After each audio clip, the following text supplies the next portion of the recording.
See,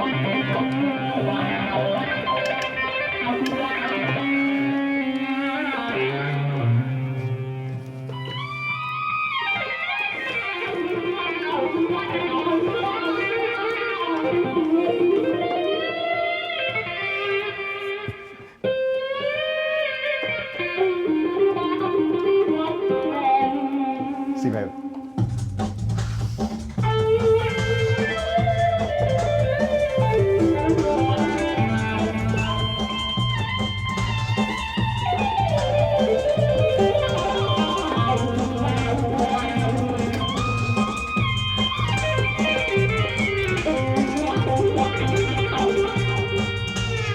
Another song, which is my favorite also, Prayer for a New Day. Oh yeah. You know, I'm part Cherokee, like very little. My great grandmother was in Cherokee Nation in Oklahoma, Ah, that's why. and she married a man from England whose last name was Hunt, so that's why my last name is Hunt.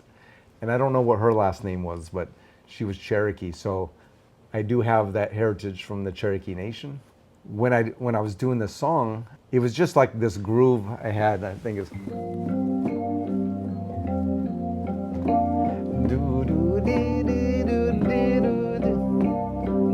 And actually, I was playing this groove. I didn't know what the time signature was. I was just playing it. Turns out it's in 5/4.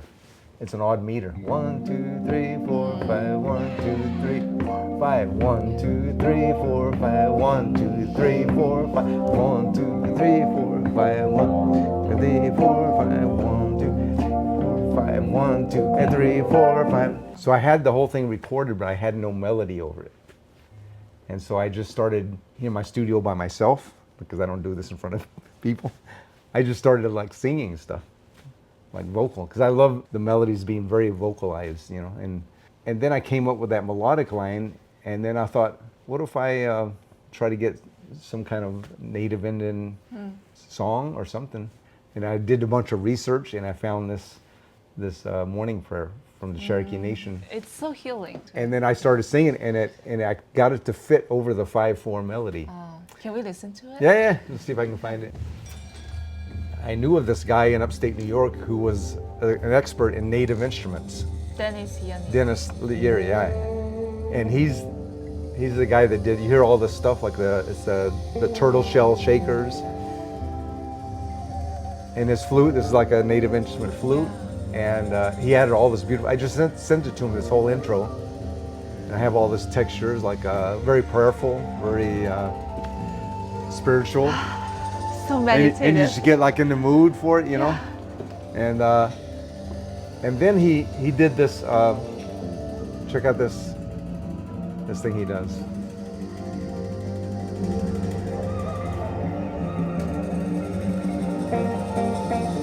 There's Jimmy Haslip on bass.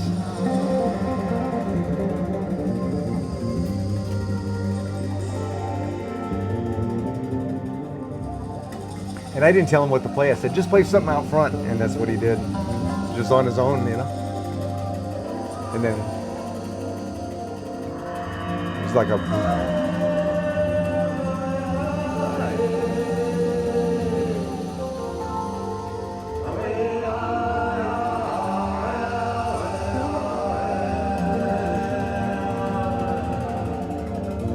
Beautiful, right? I was so excited.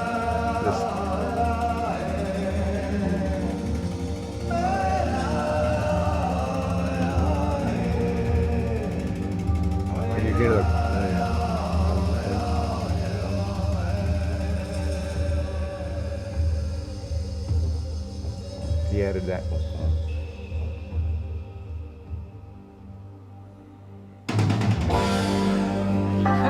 So, and then it goes into the groove. So that thing he sang right there, he told me this was a welcoming song to Chief Joseph in 1910. And he got it from an old recording from that time that was recorded onto, like, they used to record on these little metal strips. And that particular welcoming song is from that time, and he got it from that, and that's where he put it. Chief Joseph, if you go research him, he's like a big history during that time, you know, with the struggles with the United States government and all that stuff. But he had a welcoming song, and that's the welcoming song that and he put it on the. I was very touched by it. I'm like, wow, this is amazing, you know. So the whole, if you listen, it's a very long song. If you listen to the whole thing, it really takes you on a complete journey. When I was listening to it, I was like lying on the sofa. There you go. Yeah, you have to like, this song, you just have to like put everything aside, headphones, and then go out into space with it, you know.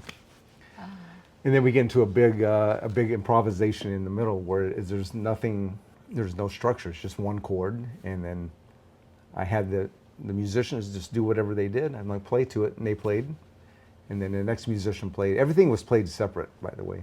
We were never together because it was during COVID for one thing, but they all have their own studios. I get everything prepared here. I send it to the drummer, he plays. And then I send that to the bass player, and he plays. And then I send it to Dennis, he does his stuff. Then I send it to the percussion player with a tabla, and he does his stuff. And then it's all put together. And then I send it to my son, and he sang the vocal part. And then it all comes back here. It goes out, it comes back, and I put it together. It's my job as the producer and the engineer to like put the puzzle together so it fits. And each individual doesn't know how it's going to end up because they just do their part, they send it. And, but it's good that when you wear so many hats, you can be the designer. I have these different roles. I'm the musician, and musicians are happy about everything, you know. But then I'm also the producer, and the producer is not happy about anything. And then I mix it, and then I'm really not happy with everything. And then I have to consult a producer, and then I have to go back and consult a musician. It's just myself, you know, like I have multiple personalities when I'm doing these things. Let's touch some other songs.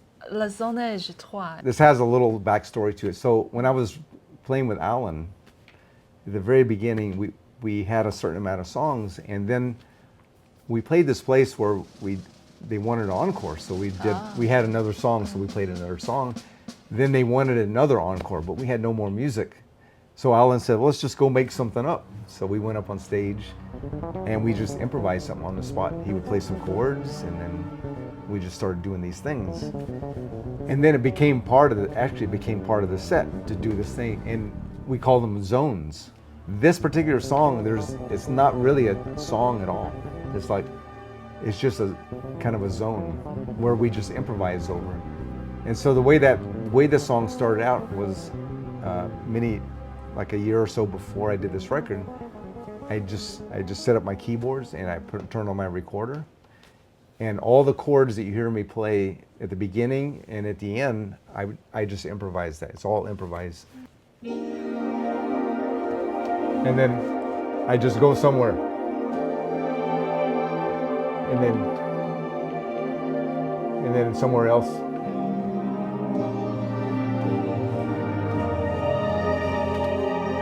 So I just improvised it, and then what I did is I split it in half. Had half of it at the beginning of the song and half of it at the end. And then I wrote like a zone section, just some chords, and then that's what we improvised over the school, the bass player and then Billy, and we just traded. And it's just a sequence of minor seventh chords that I did. It's like a sequence that keeps transposing. The toi means three. The three of us, the trio. I was going to name it the Zone Trio, but then I decided to make it French. So the Zonage Trois. Sounds fancier. Yeah, it sounds, oh, what a fancy! But it's just a zone. It's like there's no song there. Right? There's no melody or anything. That's why the beginning, starting with a fierce drum. So what happened with that was I sent it to Billy. He lives in Switzerland, so I sent the track to him. And the way I originally had it was just the chords and schoolie. And then Billy was going to enter in later when we did the zone, the improvisation. So Billy sent me the track back, and he played stuff underneath the chords and drums. So there was three of us playing, like my chords, Schoolie was doing the solo, and then Billy was playing drums. And I'm like, okay, that's kind of cool. And so I was mixing it, and then I just soloed up Billy's drums, and I was like working on the sound, and I'm thinking like, the way he plays and the way he thinks, it was a composition on itself, like a drum composition. So I texted him, I said, Billy, can I just use your drum thing for the very beginning of the song? So I lifted that and just put it by itself at the beginning of the song. And he was okay with it. And it makes sense because when he played that, he was actually listening to Schoolie and me. When he played that, But now you just hear it by himself, and it's very like a constructed song on its own, the way he played. Billy is a very special drummer. I mean, he's legendary, but Yeah. also he would write out all the charts for musicians. Like, he's really musical. Yeah, he's a composer and a producer, and he was doing this stuff back when I was a kid in the 70s, you know. And I got to play with him for 1 year in 1985, so I was in his band. Yeah. And so I got to tour with him. Did you feel nervous, excited? Yeah, yeah. I don't know if you want to hear the story, but he called me. Oh. And this is before we had cell phones with names, you know, like. Oh. And then it was just, I had a phone on the wall, and he calls, but he refers to himself as Bill, not Billy. So he goes, "Hi, this is Bill Cobham." And I'm like, "Who? I don't know Bill." And then I snapped, and I'm like, "Oh, this is Billy Cobham." And so I said that. I'm like, "Oh, this is Billy Cobham." He goes, Bill Cobham. And anyway, like, and he wanted me to go on tour with him that year. And then I was like, "Whoa, this is big," you know, because I was a fan. And so I did like 1 year with him. That's all, just 1 year. And then that's when I went to play with Stanley after that. But it was really exciting. And it's so funny because he's like I learned from him because he's like a child. Here's a grown man, and everything that he did or we did, he was excited like a little child. He like set up his drums and, "Hey, check this out." And he have his drums set a different way, or he'd have a new little gadget he was like tinkering with. And the way he wrote songs was the same way, you know. It's like, "Hey, it'd be cool if we could do this." I thought he would be a very serious guy, but he's like a kid. He's like, his musical thing is just like a child. And then when he plays, it's the same way. He just, whatever he's feeling at the moment, he's just playing, and then he does something different, you know. And of course, he's a master at the playing drums, so it comes out like nobody can do what he did, right? So with such a powerful and explosive sound from Billy as a drummer, what do you think the role of the synthesizer is? The way I wanted that tune is that the three of us just be very spontaneous, you know. When he sent me his track, I replayed my parts on top of what I heard. So he actually played to something different, and he sent his drums back, and then I wanted to play to him.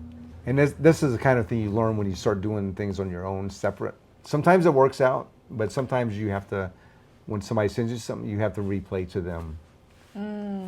It's an interesting dynamic, you know. So when I heard his drum track, I'm like, "Oh, I need to do something different to match his." Like you say, he's very explosive, and so I had to change my sounds and my comping for that. So yeah, that's it. You So you can't picked go that up. toe It was to like, toe with him. this is where I have fun. This is my fun zone. I come Can in. you show me all these gears? Yeah, you want to see what? the Okay.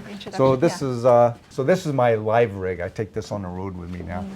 And if you down here on the floor, I have my homemade computer. It's a Hackintosh, and then I run main stage sounds, and I created all these patches myself. So I can switch patches, and I have this.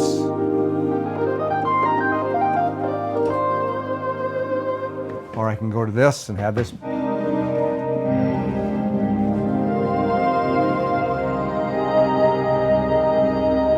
Or I can use my breath controller and go to this sound.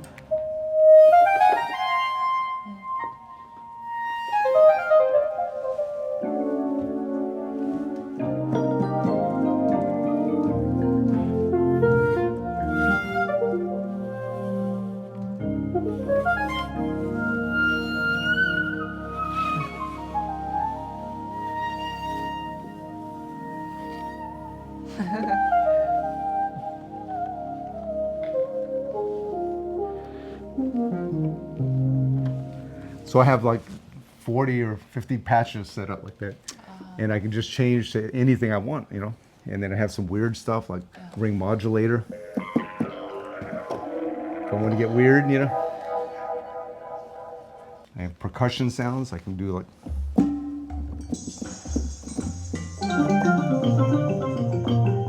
So each sound was like you have to make it, like build it. Yeah, program the whole thing and put all the different things together. I even have organ on it. See, 28 is organ.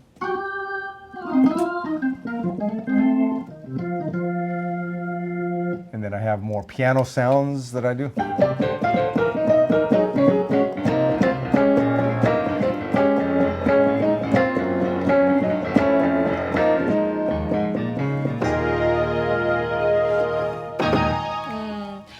some of the references sounds that not too familiar with? Just sounds in my head. So in the 70s, there was a guy named Joe Zawinul, and he had a band called Weather Report. Oh, yes. To me, he's the king of kings, the top of the mountain. You realize back then, you couldn't save patches. So if you wanted to make a sound, you had like this thing, you had to turn the knobs. Yeah. He was one of the first guys that did this. And the patches and the sounds that he put together, that really stuck in my head. So when I do like, when I have these kind of sounds like, I'm thinking of Joe Zawinul, like.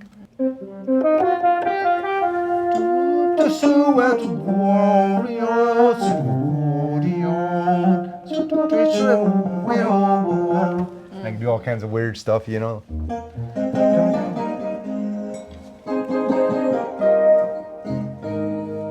Very orchestral.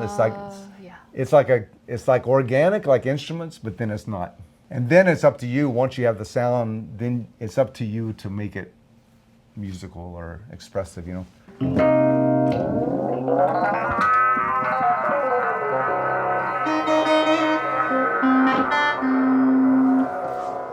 Sometimes I'll sit up here for hours and just do this, and a song will come out. I don't know.